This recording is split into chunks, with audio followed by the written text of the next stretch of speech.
So, Equity in Theatre, or EIT for short, came about pretty much I'd worked at the Playwrights Guild for a year as the membership and contracts manager.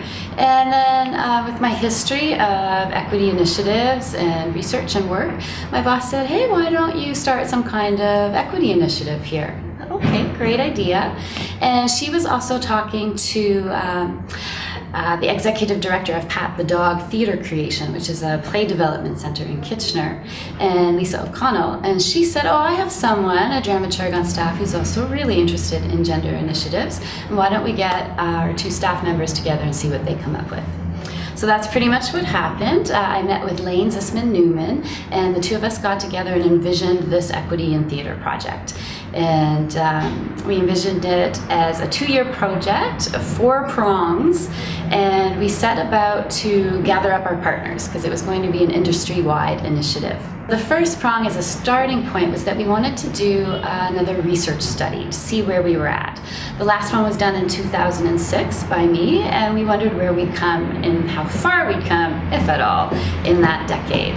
So we hired Dr. Michelle MacArthur, who's a prof now at the University of Windsor, and she looked at all the stats and updated everything to see where we're at, and we discovered that there had been very marginal improvement, if any, in that time period. In fact, in some cases, there had been regression. For instance, with the playwrights, the stats for women had actually been slipping back. So we thought, oh, this was a very timely occasion to do the initiative. Prong 2 was a website. So in the States, there are a ton of groups like the League of Professional Theatre Women, and they have their own websites and all this stuff, and there's nothing like that in Canada. So we did an Equity in Theatre website, and we designed it to try to address some of the problems that existed. Probably the most used part of the website that was quite useful was a directory. So one of the things we would often hear was, oh, I would love to hire a woman director, but I just don't know any. So we created a directory of artists with over 300 people who signed up, directors, actors, dramaturgs, like all positions across the board.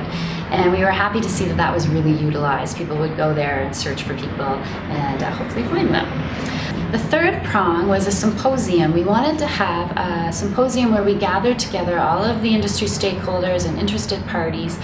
And the idea was that at the end of this day, we would come out with a strategic plan for the industry as a whole. So the symposium was a great event. We started off with a panel to sort of set the stage. We were very surprised that just before the symposium started, we were sending out our press releases and signing people up, that we had a number of Americans contact us. And they wanted to come up and participate and be involved. We added an extra day. We had a 1-day conference with the Americans to create sort of a global plan of action and created a lot of ties there.